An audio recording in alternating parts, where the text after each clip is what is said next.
After NSPPD prayer conference in Lagos, we got on a flight. And as soon as we got on the flight, coming back, before we even took off, the air hostess, I just requested to see the pilot. And I saw the pilot. The air hostess walked up to me and he said, Papa, you're not comfortable. I said, my spirit is not accepting this pilot. And he said, no, sir. What? I said, no problem. Let's go. And then, of course, everybody was tired and knackered.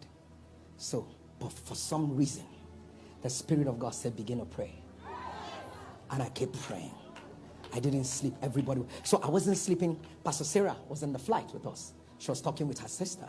And we're praying. Just about the time we're trying to land, everything went haywire.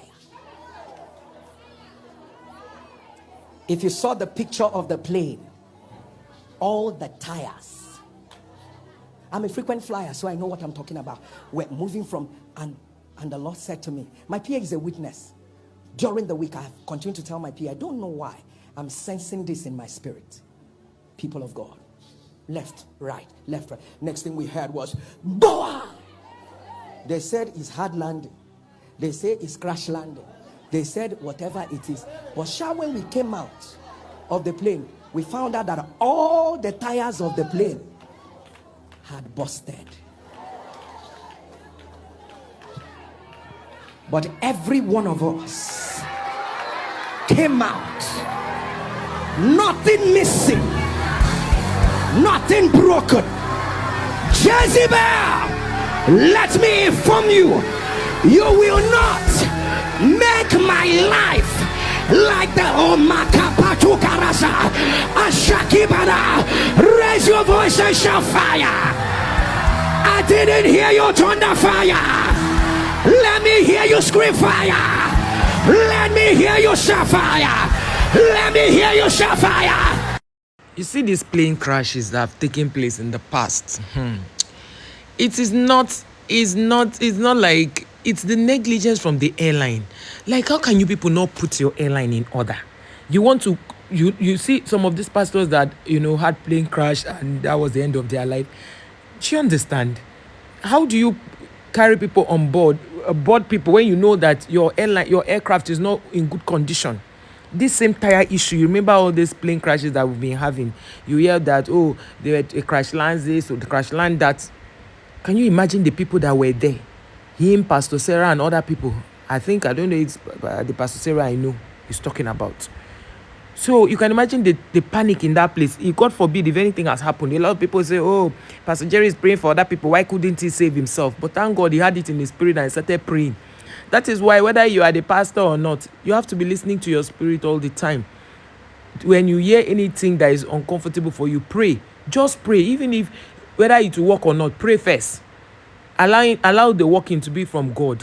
Just imagine how they would have ended the lives of innocent people.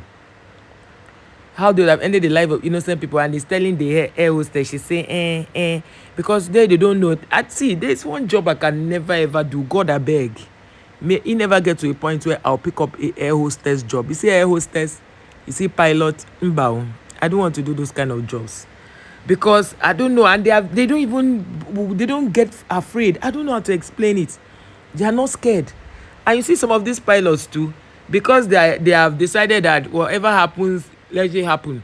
They want to now toy with other people's lives. As a pilot, can't you check the plane you are flying? Is that not how they killed Ebewigwe and his wife and son for nothing, and they are family friend? Because they will not check all those things. See those small boys, they say the boys were not even up to 24 years. They went and flew that thing and unalive people for nothing. But I thank God for him listening to the spirit and praying, because if people did not pray, if other people also did not pray, who knows what would have happened. So the plane crash lands and they all came out alive. That's the most important thing. There are some planes that will crash land like that, and all the tires are gone and it will catch fire. That's another thing. It's one thing for plane to crash. It's another thing for people to come out alive. But if it crash lands and it catches fire, you can imagine what happened the other day. I think in Canada also. What happened? If not for the snow, and the fact that if the snow helped to calm the fire before the fire service people came, that was only